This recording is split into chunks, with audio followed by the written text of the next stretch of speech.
बाघा border पर जो जिंदाबाद मुर्दाबाद होता है, जब गेट खुलता है, दोनों तरफ के सैनिक अपना पूरा जोश दिखाते हैं, तो वो सारा जोश पाकिस्तान की तरफ से कैसा दिखता है।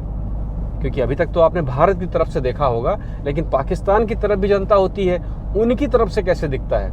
तो अगर वो देखना चाहते हैं तो आप बताइए, पहले वो रॉकेट वाला देखना चाहते हैं कि पहले वो पाकिस्तान वाला देखना चाहते हैं। वो या तो वो पाकिस्तान की तरफ का बाघा बॉर्डर वाला कर देंगे, या फिर वो जो रॉकेट लॉन्च होता है वो कैसे होता है उस पे करेंगे। इतिहास के हिसाब से लिखित दस्तावेज, अवध राज्य की स्थापना बौद्ध काल में की गई थी। एक ऐसा राज्य जहां पर वध न किया जाए, उस राज्य का नाम अयोध्या। जहां पर कोई योद्धा न हो, हर आदमी शांति से रहता हो, तो अयोध्या। जहां पर कोई योद्धा, जहां सुप्रीम कोर्ट में कोरोना से जिन जिन लोगों की मौत हुई है, उन परिवारों की जीत हो गई है। मतलब कि सरकार जो 4 लाख रुपया देने का वादा किया था, 4 लाख तो नहीं, लेकिन 50,000 रुपया सरकार को देना ही देना होगा। तो एक तो न्यूज़ ये है बड़ी। दूसरी ये है कि यहाँ पर कल से, मतलब कि कल जो रविवार है कल से सोशल डिस्टेंसिंग और बाकी सारे नियम कायदे खत्म किए जा रहे हैं, और यूरोप के अंदर की सारी यात्राएं खोल दी जा रही हैं, लेकिन बहुत सारे नियम कायदों के साथ में। तो जो लोग भी हिंदुस्तान से बाहर जाने की सोच रहे हैं, उन सबको भी ये नियम कायदे अपनाने होंगे। यहाँ पर एक सर्टिफिकेट सिस्टम बनाया गया है कि हर आदमी के टेलीफोन में वो सर्टिफिकेट होना चाहिए कि आपने वैक्सीन ली है। अगर आपने वैक्सीन नहीं ली है तो वो पूरा जो जांच वाला प्रोसेस होता है, उसमें फिर बहुत नौटंकी होती है, वो होगा। तो इसको मैं प्रोग्राम के बाद वाले हिस्से में रखूँगा। पहले वाले हिस्से में जो सबसे ज़रूरी न्यूज़ है कि सुप्रीम कोर्ट ने अपना फैसला दे दिया है कि सरकार को 50,000 रुपया जो कोरोना से जिनकी मौत हुई थी उनको देना ही देना होगा। और जो सरकार ने वादा किया था कि कोरोना से जो लोगों का नुकसान हुआ है, उस नुकसान की भरपाई जिस भी माध्यम से उन्होंने जोड़ा घटाया था, वो देनी होगी। ये फैसला उन लोगों की मेहनत से आया है जो लोग सरकार के 4 लाख के सिगुफे के खिलाफ सुप्रीम कोर्ट तक गए थे। सिगुफा ये था कि 2020 में जब कोरोना की शुरुआत हो रही थी, उस समय सरकार ने कहा था कि कोरोना से होने वाली मौत पर मैक्सिमम 4 लाख रुपए का मुआवजा मिलेगा, और होने वाला जो नुकसान है उसकी भरपाई सरकार करेगी। इस चीज़ को सरकार ने, जो 7 अरब रुपया सरकार को कर्जा मिला था कोरोना से निपटने के लिए, उसके अंदर ये सारी चीज़ें डाली गई थी। उसी आधार पर 4 लाख रुपया बनाया गया था, और बाद में सरकार अपने उस वादे से मुकर गई। पहले सरकार ने कहा कि हमने एक घोषणा कुछ नियमों के तहत की थी, लेकिन जब वो नियम क्लियर नहीं हुए, क्योंकि सरकार ने घोषणा की थी कि 4 लाख रुपया मिलेगा, तो लोग कोर्ट पहुंचे। वहां पर सरकार ने कहा कि कोरोना की वजह से नुकसान बहुत ज़्यादा हो गया है, तो अब हम लोग 4 लाख रुपए देने की हालत में नहीं हैं। कोर्ट ने कहा था कि आपने जिस आधार पर जोड़कर 4 लाख रुपया बताया था, उसी आधार पर अब जोड़कर बताइए कि कितना रुपया आपके पास है या कितने रुपए की आप मदद कर सकते हैं। तो उसका फैसला 3-4 दिन पहले आ गया है। इस न्यूज़ को भी काफ़ी दबाया गया है कि सरकार को 50,000 रुपया तो देना ही देना होगा। ये मुकदमा उस समय चल रहा था जब आप लोग वो थप्पड़ वाला वीडियो देख रहे थे ना, लखनऊ का एक लड़की ने एक टेम्पो वाले को मारा था, और पूरा चैनल पूरे दोनों का इंटरव्यू दिखा रहे थे। उसी दौरान ये मुकदमे चल रहे थे। तो जो मैं यहाँ पे बता रहा हूँ, मुझे यकीन है कि ज़्यादातर हिंदी भाषी लोग देख रहे हैं इसको। आप ऐसा करें कि अपने मोबाइल पर, अपने कंप्यूटर पर, हिंदी में ही भले हो, लिख दें कोरोना मुआवजा सुप्रीम कोर्ट। जैसे ही आप लिखेंगे, आपको भड़ करके सारी न्यूज़ें आ जाएंगी वहाँ पर। ये सारी न्यूज़ें पढ़ने में ही आएंगी, क्योंकि व्हाट्सएप और यूट्यूब पे इस तरह की न्यूज़ें दबाई जाती हैं कि आप तक ना पहुँचें ज़्यादा, क्योंकि पहुँचेंगे तो आप मांगेंगे तो पैसा खर्चा होगा, है ना। आप लोग वहाँ से भी पढ़ सकते हैं। अन्यथा मोटा माटी मैं आपको बता देता हूँ, यहाँ पर आपदा विभाग जो होता है, आपदा विभाग से आपको ये पैसा क्लेम करना है। इसमें एक चीज़ और है, वो सारे लोग जिन्होंने मई से पहले आवेदन किया है, 21 मई से पहले जिन ने आवेदन किया है, उन सबको 4-4 लाख ही मिलेगा, क्योंकि उस समय तक सरकार और कोर्ट की तरफ से कोई फैसला नहीं आया था, और वही फैसला माना जाएगा जो सरकार ने वादा किया था। मई के बाद जो लोग अपना आवेदन किए हैं या अब करेंगे, उनको 50,000 रुपया मिलेगा। तो अगर आपके पास में कोरोना से मृत्यु का सर्टिफिकेट है, तो आप गूगल करिए, पूरा सिस्टम 20 समाचार पत्रों में लिख कर बताया गया है। वो आप पूरा करिए। 50,000 रुपया कम से कम आपका हक है। 50,000 रुपये में आपकी तकलीफ़ें कम नहीं होंगी, लेकिन थोड़ा सा मलहम तो आ ही जाएगा। तो उसको ज़रूर कर लें, क्योंकि ये आपका हक है। आपके नाम पे कर्ज लिया गया है। 7 अरब रुपया जो भारत सरकार को मिला है, आपकी मदद करने के लिए मिला है। और आप अगर मदद नहीं मांगेंगे तो आपको मदद की ज़रूरत नहीं है। कुछ आवेदन जो हमें मई में कुछ लोगों ने भेजे थे, उन आवेदनों को हम लोग भी अपनी तरफ से कोशिश करके बढ़ा रहे हैं। यहाँ पे भारतीय दूतावास से भेज दिए गए हैं। आप लोग अगर स्वयं, वो लोग जो स्वयं बिल्कुल नहीं खोज पा रहे हैं, वो लोग अपने परिवार में जिन लोगों की कोरोना से मृत्यु हुई है, उनके जो सर्टिफिकेट हैं, आवेदन की एक कॉपी हमें मेल कर दें, तो उसको हम लोग अपने स्तर पर भारतीय दूतावास पहुंचवा देंगे। लेकिन आवेदन आपको ही करना होगा, क्योंकि हम आपके रिश्तेदार नहीं हैं।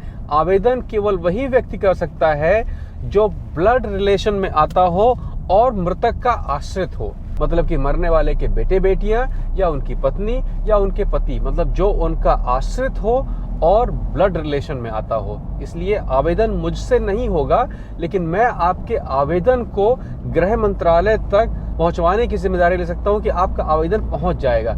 लेकिन आवेदन आपको बनाना होगा। आवेदन में करना कुछ खास नहीं है। करना, जिनकी मृत्यु हो गई है, डेथ सर्टिफिकेट लगाना है, सीएमओ से अटैच करवा कर आपदा विभाग में भेज देना है। आपको हकीकत में कहीं जाने की भी जरूरत नहीं है। अगर आपको कंप्यूटर का थोड़ा बहुत ज्ञान है तो सभी को आप मेल कर दें। आवेदन मेल से भी चल रहे हैं। आप पहले गूगल पे पूरा पढ़ लिख लें, और जब ना समझ में आए तो बताइएगा। शक्ति भर भक्ति, दौड़ भाग जो होगी वो कर देंगे। तो भैया, इस समाचार को आप लोग आग की तरह फैलाइए। आपकी रिश्तेदारी में कोई ना कोई जरूर कोरोना से प्रभावित हुआ होगा, उन तक ये वीडियो जरूर पहुंचा दीजिए। क्या पता उनका काम बन जाए, है ना। हो सके अपने फेसबुक पे, अपने व्हाट्सएप पे शेयर कर दें। अगर उस परिवार के पास फेसबुक व्हाट्सएप नहीं है तो उनको ये वीडियो दिखा दें, तो शायद उससे उनका काम बन रहा हो। तो ये तो थी मुआवजे की बात। दूसरी बात यह है कि आने वाला कल रविवार को यहाँ यूरोप में सारी सोशल डिस्टेंसिंग और सारी चीज़ों को समाप्त किया जा रहा है, क्योंकि यहाँ पर कोरोना अब महामारी नहीं रह जाएगा आने वाले कल के बाद से, क्योंकि कोरोना की दवाइयाँ यहाँ पर बिल्कुल पाइपलाइन में हैं और 2 अक्टूबर से वो दवाइयाँ अस्पतालों में पहुँच जाएंगी। लेकिन इस आज़ादी के पीछे यूरोप ने एक बहुत सख्त डिसीज़न लिया है। सख्त डिसीज़न ये लिया है कि वैक्सीन कंपलसरी है। आप कहीं भी ट्रैवल करेंगे, कहीं भी जाएंगे, तो आपको वैक्सीन का सर्टिफिकेट अपने साथ में लेके जाना होगा। सर्टिफिकेट कोई खर्रा नहीं होगा, सिर्फ एक बार कोड होगा जो आपके टेलीफोन में या फिर प्रिंटेड कागज पे आपको अपने साथ रखना होगा। जब भी आप किसी देश में उतरेंगे, वहाँ पर जो आखिरी मोहर लगती है अंदर जाने की देश के, वो आपका सर्टिफिकेट चेक करेगा अपने कंप्यूटर से, और उसमें आपका सारा का सारा डाटा उनको मिल जाएगा। और आप अंदर आइए, आपको जो करना हो करिए। चुम्मा चाटी सब शुरू हो जाएगा कल से। टिंडर में भी बिल्कुल ये कर दिया गया है कि बिना उस सर्टिफिकेट के टिंडर में आप अपना प्रोफाइल नहीं बना पाएंगे। टिंडर लड़के समझ रहे होंगे, लड़कियां समझ रही होंगी। बूढ़े लोग हैं, शायद उनको ना समझ में आ रहा होगा, लेकिन बूढ़े भी जवान हैं, सबको पता है। तो उसके लिए करना कुछ खास नहीं है। अगर आप लोग हिंदुस्तान से बाहर विदेश की यात्रा कहीं करना चाहते हैं, तो आपके पास वो वैक्सीन होनी चाहिए, आपके शरीर में वो वैक्सीन होनी चाहिए जिसको WHO ने प्रमाणित किया है। जैसे ही आपको वो वैक्सीन मिलेगी, उसके साथ में आपको एक सर्टिफिकेट भी मिलेगा। सर्टिफिकेट आपको डिजिटल मिलेगा। आपके फ़ोन पर एक बार कोड जैसा सिस्टम रहेगा। जहाँ जहाँ पे आप जाएंगे वो सीधे आपको कोड दिखाना है, और आप सिनेमा हॉल, एयरपोर्ट, सारी चीज़ें खुली हैं, लेकिन वो कोड होना ज़रूरी है। जिन जिन लोगों ने वैक्सीन नहीं ली है उनके लिए अभी रोक तमाम है, क्योंकि यूरोपियन यूनियन ने छूट दे दी है कि कोई भी रेस्टोरेंट, कोई भी टैक्सी वाला, कोई भी सिनेमा हॉल वाला ये कह सकता है कि बिना वैक्सीन के व्यक्ति को हम लोग सुरक्षा की दृष्टि से अंदर नहीं आने देंगे। इसकी छूट यहाँ पर दे दी गई है। मतलब कि आपको छूट है वैक्सीन ना लगवाने की, लेकिन सरकार ने सभी संस्थाओं को छूट ये भी दे दी है कि बिना वैक्सीन वाले को आप अंदर ना आने दें। पूरा यूरोप खुल चुका है। अभी भारत और कुछ एशियाई देश हैं जिनके ऊपर ट्रैवल बैन लगा हुआ है, लेकिन आने वाले समय में शायद ये खुल जाएगा।